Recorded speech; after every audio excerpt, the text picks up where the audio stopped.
चलिए, आपका स्वागत है। वक्तव्य प्रस्तुत करिए। जी गुरु जी।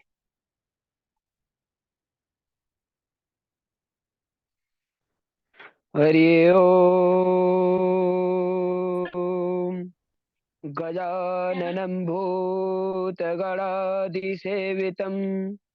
कपित्थजम्बूफलचारुभक्षणम् उमासुतं शोकविनाशकारकम् नमामि विघ्नेश्वरपादपङ्कजम्। लंबोदरम परमसुन्दरमेकदन्तम् रक्ताम्बरं त्रिनयनं परमां पवित्रम् उद्यद्दिवाकरनिभो ज्वलकान्तिकान्तम् विघ्नेश्वरं सकलविघ्नहरं नमामि। अस्मद् श्रीगुरुभ्यो नमः। अस्मद् परम गुरुभ्यो नमः। श्री राधा कृष्णाभ्यां नमः। श्री रामानुजाय नमः। इष्ट देवाय नमः। नारायण नमस्कृत्यं नरं चैव नरोत्तमं देवीं सरस्वतीं व्यासं ततो जयमुदीरये। कृष्णत्वदीयपदपङ्कजपञ्जरान्तम् अद्येव मे विशतु मानसराजहंसा प्राणप्यारसमये कपवातपित्ते कण्ठावरोदनविदो स्मरणं कुतस्ते वरहापीडं नटवरवपुः कर्णयो कर्णिकारम् बिभ्रतवासं कनककपिशं वैजयन्तीं च मालाम् रन्दान् वेणोरधरसुधया पूरयन् गोपवृन्दे वृन्दारण्यं स्वपदरमणं प्राविशद्गीतकीर्तिः। अहो वकीयं स्तनकालकूटं जिगांसयापायदप्यसाध्ये लेवें गतिं धात्युचितां ततोऽन्यं कं वा दयालुं शरणं व्रजेम। रामाय रामभद्राय रामचन्द्राय वेदसे रघुनाथाय नाथाय सीताया पते नमः। अञ्जनानन्दनं वीरं जानकी शोकनाशनं कपीशमाक्षहन्तारं वन्दे लङ्काभयङ्करम्।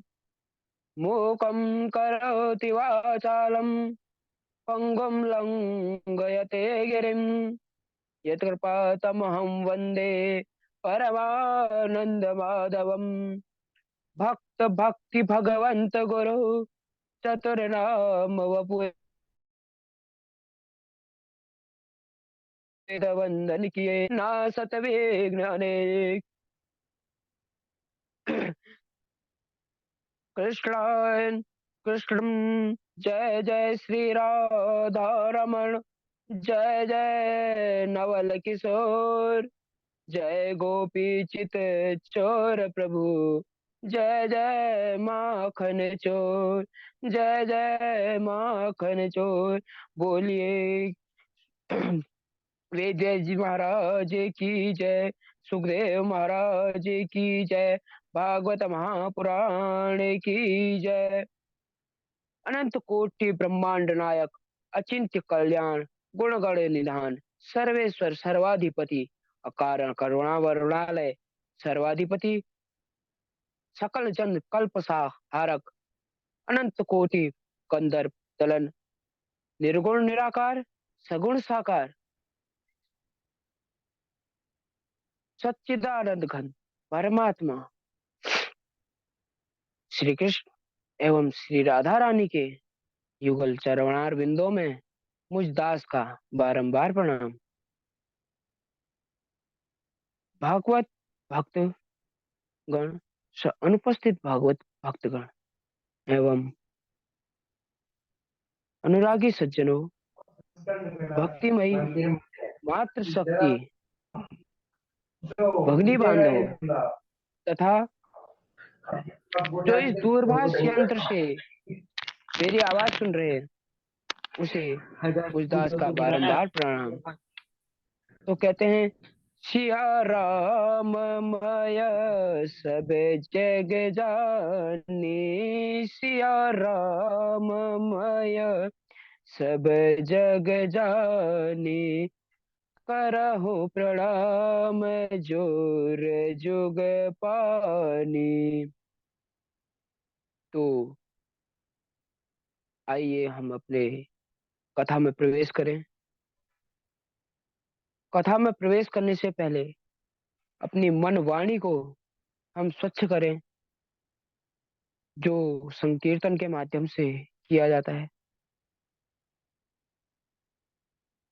श्री कृष्ण गोविंद हरे मुरारी, हे नाथ नारायण वासुदेवा। श्री कृष्ण गोविंद हरे मुरारी, हे नाथ नारायण वासुदेवा। श्री कृष्ण गोविंद हरे मुरारी, हे नाथ नारायण वासुदेवा।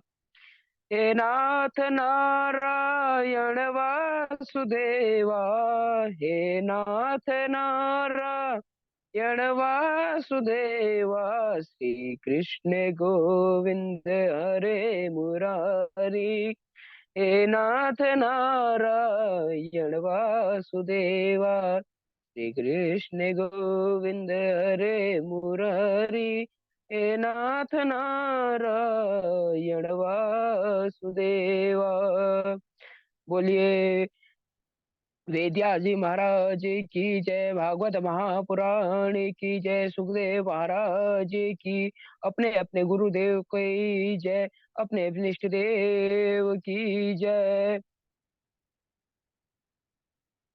तो आइए सज्जनों, तो कथा में प्रवेश करते हैं।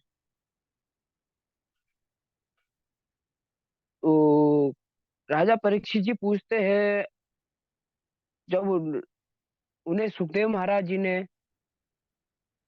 नरकों का वर्णन सुनाया तो परीक्षित जी महाराज तो डर गए। उन्होंने कहा, महाराज इतने भयंकर भयंकर नरक हैं, इस पाप को करने से कौन सी ऐसी सजा होती है। तो सुखदेव जी महाराज कहा कि उन्हें सारी बात बताई और कहा कि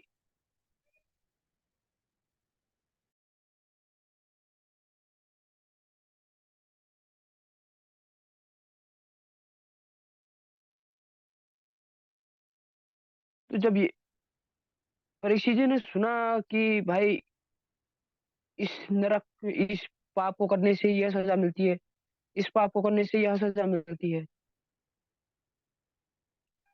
तो परीक्षित जी ने पूछा, महाराज कोई ऐसा उपाय भी है जो अगर पाप कर भी दे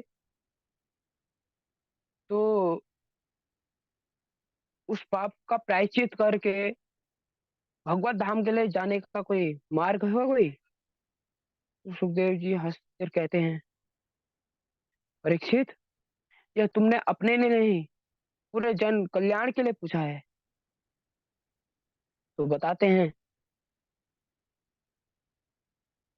कि भगवान नाम का संकीर्तन करने से इस कलिकाल में भगवान नाम संकीर्तन करने से उसका पाप का प्रायश्चित होता है। तो परीक्षित उसी बीच में फिर बोल पड़े। तो कहने लगे, महाराज अगर संकीर्तन से ही हो जाएगा तो पापी तो फिर क्या कहते हैं, पाप करेगा, भजन संध्या करेगा और फिर प्रायश्चित, अपना प्रायश्चित धो लेगा। तो ये तो ऐसा हो गया जैसे हाथी स्नान करके आता है और आते ही फिर मिट्टी में लोट-पोट खेलता है, फिर स्नान करने के लिए जाता है।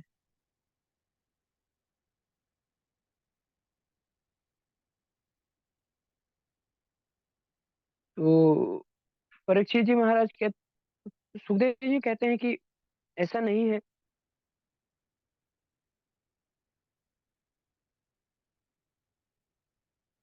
जिस प्रकार सूर्य अपनी किरणों से अंधेरा नष्ट कर देता है, उसी प्रकार भक्ति के द्वारा भगवान अपनी संपूर्ण आपके पाप राशि को भस्म कर देते हैं।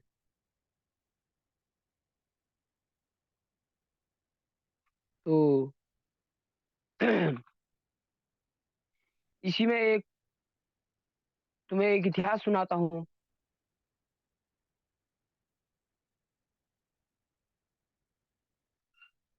तो एक इतिहास सुनाता हूँ, कहा तो कहते हैं कि भाई एक कान्यकुब्ज, जो कि आजकल कन्नौज के नाम से जाना जाता है, वहाँ एक अजामिल नाम का ब्राह्मण रहता था। अजामिल है क्या? ब्रह्मेण न मिलति अजयः, मायया मिलति अजामिलः। जो ब्रह्म से तो ना मिले हो, परंतु माया से मिल जाए, उसे अजामिल कहते हैं।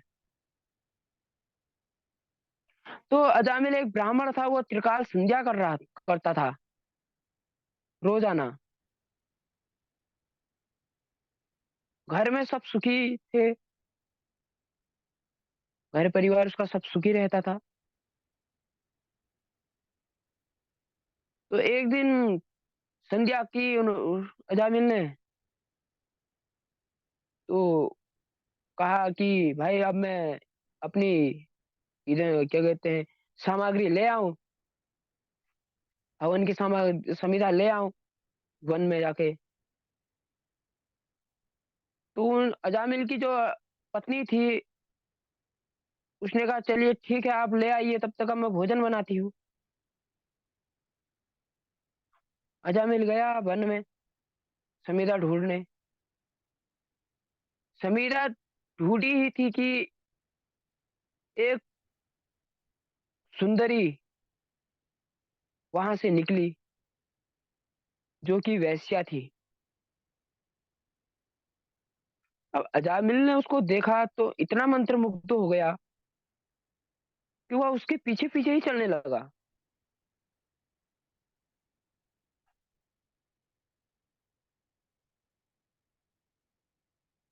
तो वेश्या ने कहा कि भाई जब तुम्हारा घर बार है तो मैं घर चलूंगी तुम्हारे, और तुम मुझे वहीं रखना। तो अजामिल भी मान गया, परंतु उसे ध्यान आया कि मेरी घर में पत्नी भी तो है, उसका क्या किया जाए। तो वह सोचते विचारते उस वेश्या को अपने घर ले गया। घर ले गया तो पत्नी ने देखा ये कौन है। उसने कहा यह मेरी दूसरी अर्धांगिनी है। तो जैसी आया तो दोनों औरतों में झगड़ा हुआ। झगड़ा हुआ तो अजामिल ने जो उसकी पहली पत्नी थी उसको घर से भगा दिया और उस वेश्या को अपने घर रख लिया। घर रखने के बाद कुछ वर्षों के पश्चात उसके घर पुत्र हुए।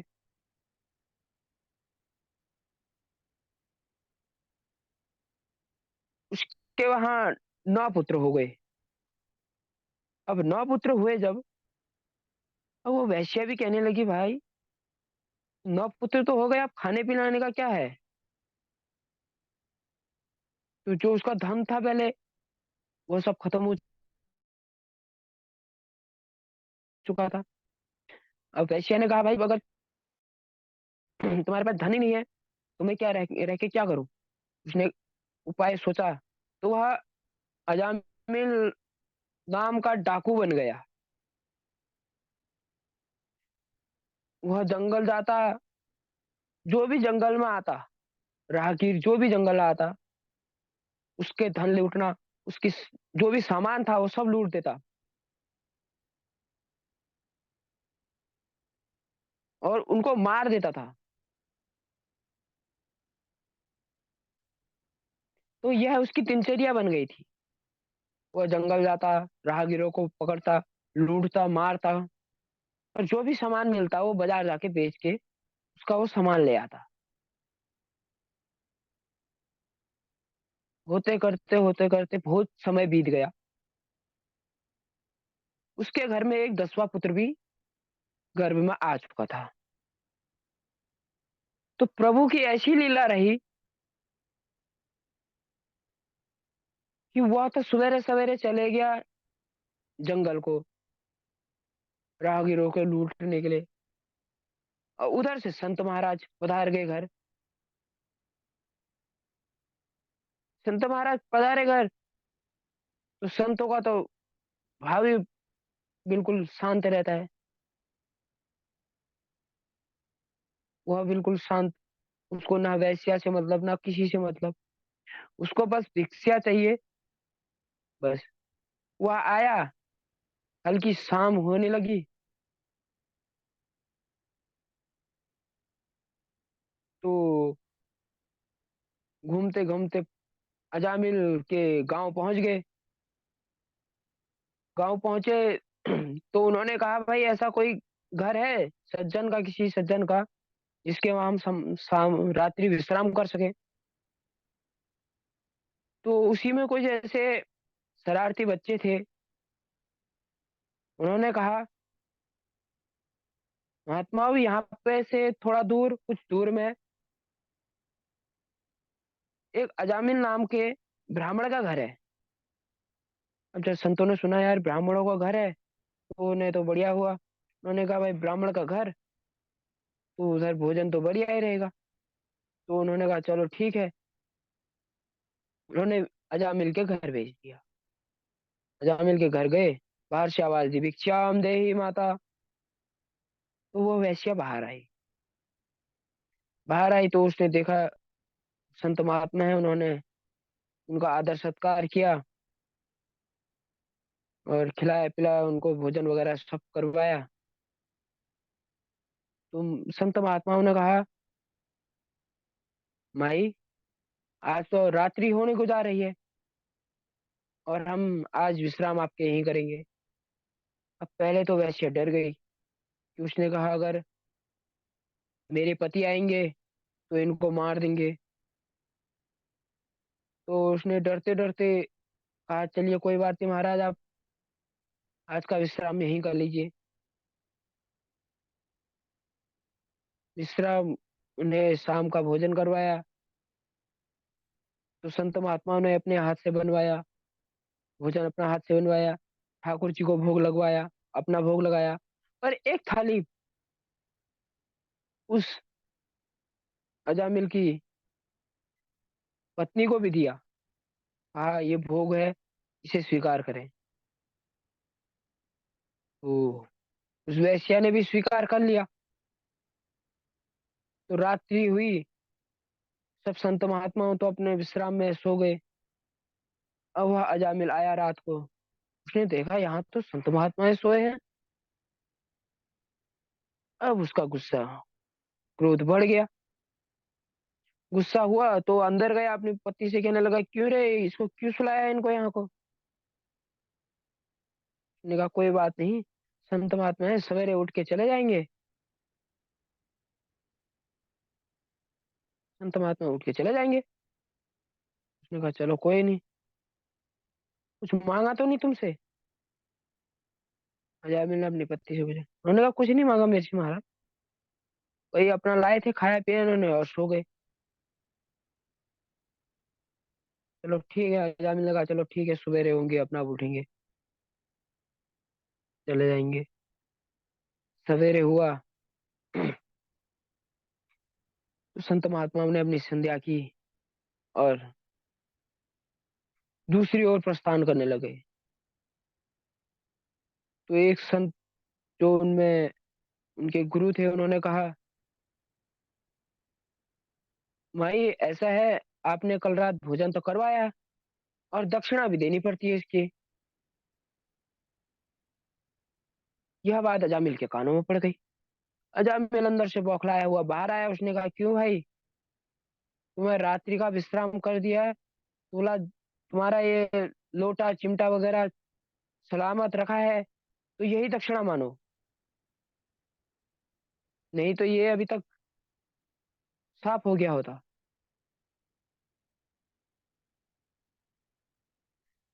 तो ऐसी बात सुनी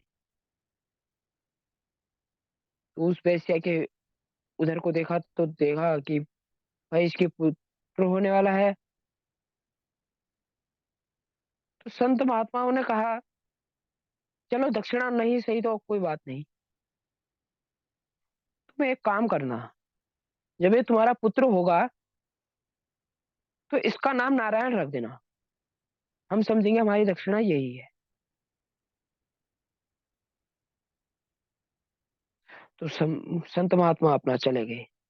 उन्होंने सोचा खाली है, संत महात्मा है खाली, क्या कहते हैं। उन्होंने कहा चलो ठीक ही है, रख देंगे, क्या होगा इसका।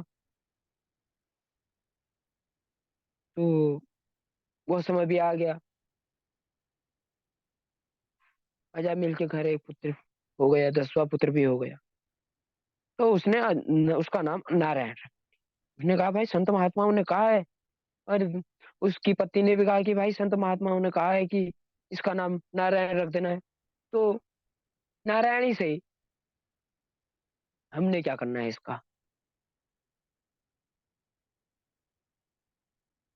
तो कुछ समय बीता, नारायण बड़ा हुआ। वह अपने खेल कूदों में मस्त था, क्योंकि पिताजी तो कमा रहे थे। अब उसे पता नहीं था कि किस तरह कमा रहे थे। तो काल का चक्र ऐसे घुमा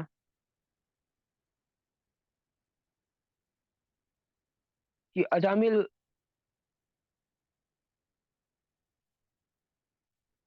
उसकी अवस्था मतलब लास्ट की। वह बिस्तर में पड़ा पड़ा बैठा था, सोया हुआ था, और नारायण का आवाज दे रहा था। अब नारायण कहाँ सुने, नारायण तो अपने खेल में मस्त था।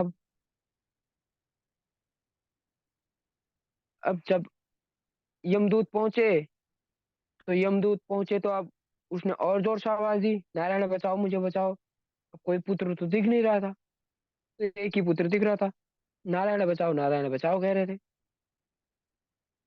अब यमदूतों ने फिर पकड़ा और उसको जकड़ के काल पास में, अपने यम पास में पकड़ लिया। तो उसने पूरी शक्ति लगा के एक बार फिर जोर से चिल्लाया कि नारायण बचाओ। यह आवाज हमारे प्रभु नारायण के पास पहुंच गई। उन्होंने कहा भाई मेरे को कौन आवाज दे रहा है, नारायण बचाओ। उन्होंने तुरंत अपने दूतों को भेजा और कहा देख के आओ, भाई क्या बात है, कौन मुझे आवाज दे रहा है, उसको बचाओ। तो उधर से विष्णु विष्णु भगवान के दूत आ गए।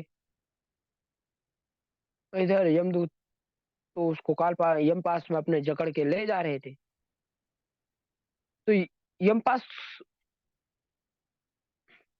यमदूतों ने यमदूतों को विष्णु दूतों ने धक्का मारा और कहा भाई क्या बात है भाई, इसको क्यों परेशान कर रहे हो तुम,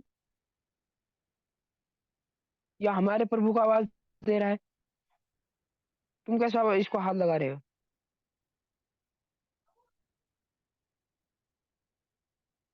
तो कहते हैं कि उनके दो यमदूतों और विष्णु दूतों पे बहस हुई।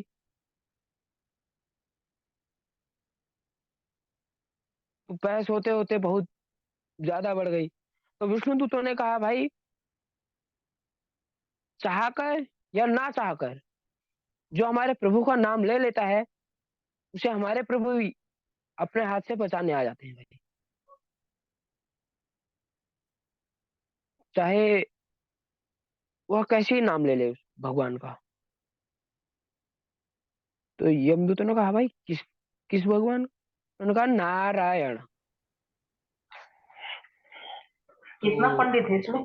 1 घंटा के अंदर कितना है? 5 या 7? कहते हैं कि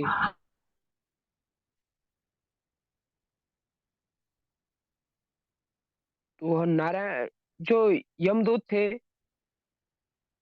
उनको भगा दिया, और विष्णु दूतों ने उसे बढ़िया सुंदर विमान में बैठा के विष्णु लोक को ले गए। इस प्रणाम प्रकार गुरुजी। इसलिए अजामिल का उद्धार हुआ। और इधर यमदूत धर्मराज के पास पहुंचे तो गुरुजी राधे राधे। कहने लगे कि महाराज मेरे को हमको तो भगा दिया वहां से, हम हेलो तुम्हारी नौकरी नहीं करते हैं, तुम्हारी हेलो। नौकरी नहीं करते हम। और उन्होंने यमपास दंड सब छोड़ के चल जाने लगे। तो धर्मराज ने कहा, भाई क्या बात है तुम्हें, तू तो क्या बात हो गई तुम्हें, क्यों नाराज हो गए हो? तो कहते हैं कि महाराज नीचे तो बड़े बड़े सुंदर सुंदर वेशधारी आए थे, बिल्कुल चमकीले चमकीले, बिल्कुल सुंदर सा वेश था उनका। 3-4 दूत आए थे और वो क्या कहते हैं उस पापी को हमारे हमको मार मूर के ले गए। तो यमराज ने सोचा, यार ऐसा कौन आया?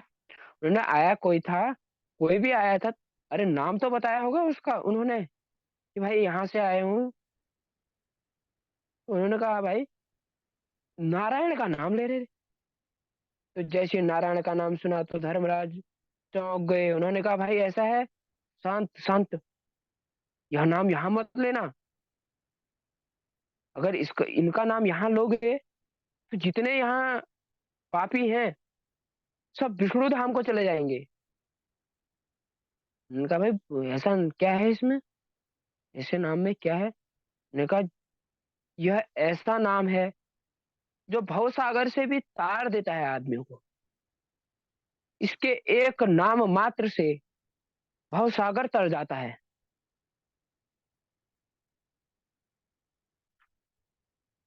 तो इसके जो दाम है वो इतना वह है, बहुत बढ़िया है कि कैसे भी ले लो उसका नाम, ये भव सागर से पार तारने वाला है। धर्मराज जी ने कहा कि भाई ऐसा है, इसको यहाँ नाम मत लेना। और भगवान धर्मराज तो उन्हीं को उन्हीं की स्तुति करते थे, उन्हीं का ध्यान रहता था भगवान। तो इसलिए कहते हैं कि ज्यादा नाम लेने से फायदा नहीं है इधर, इधर ज्यादा वो करोगे तो जितने यहाँ पापी हैं यह सब तर जाएंगे। इसलिए यहाँ नाम मत लेना। और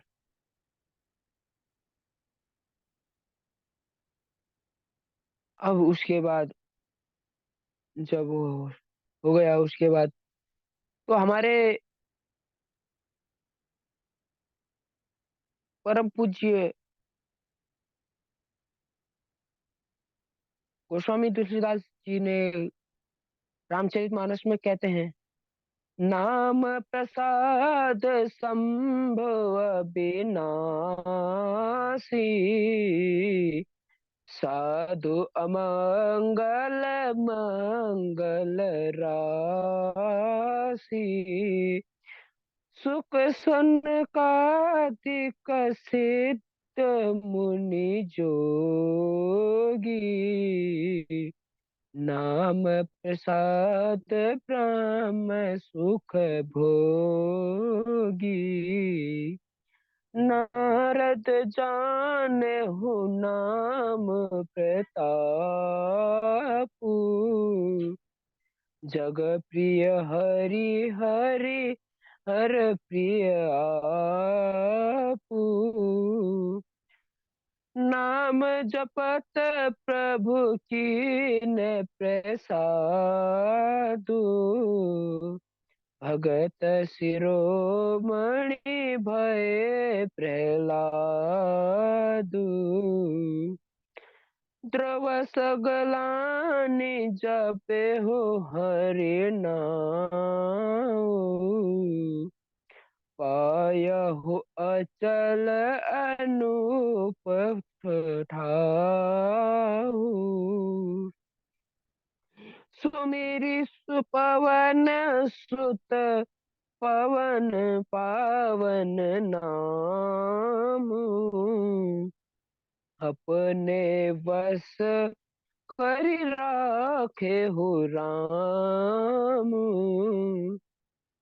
अपितु अजामिल गजगनि आओ। भय मुकुट हरि नाम प्रभाऊ।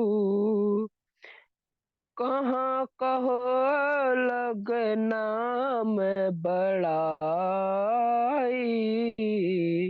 राम न सकहि नाम गुण गाई।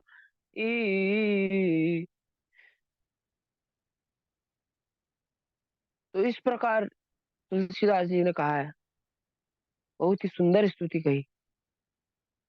तो यह स्तुति गाते गाते अजामिल के प्राण पखेरु उड़ गए और वह भगवान धाम को प्राप्त हुआ। बोलिए भक्तवत्सल भगवान की जय।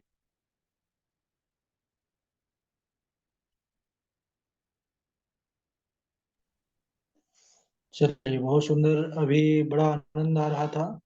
हमारे बाल व्यास सोनू जी बहुत ही अच्छा वक्तव्य प्रस्तुत किए अजामिल की कथा, और बहुत ही बढ़िया से तैयारी है इनके। ये बहुत अच्छी बात है। ठीक है, धीरे धीरे आनंद रस अपने आप आने लगता है। बस तैयारी मेहनत जरूर होनी चाहिए। तो इनकी मेहनत बहुत अच्छी है और बहुत ही प्रयत्नशील है।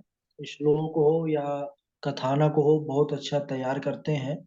और उनकी तैयारी इस वक्तव्य में बहुत अच्छी दिख रही थी। भगवान राधा माधव की कृपा बनी रहे इनके ऊपर। सदैव ठाकुर जी कृपा से निरंतर यह बढ़िया से बढ़िया कथा हम सबको सुनाते रहें। यही हमारी तरफ से शुभकामनाएं हैं। बहुत बहुत साधुवाद आपको। भगवान की कृपा बनी रहे। धन्यवाद गुरु जी। जितने जितने लोग जुड़े हैं सभी बड़े प्रसन्न हैं आपकी कथा को सुन करके।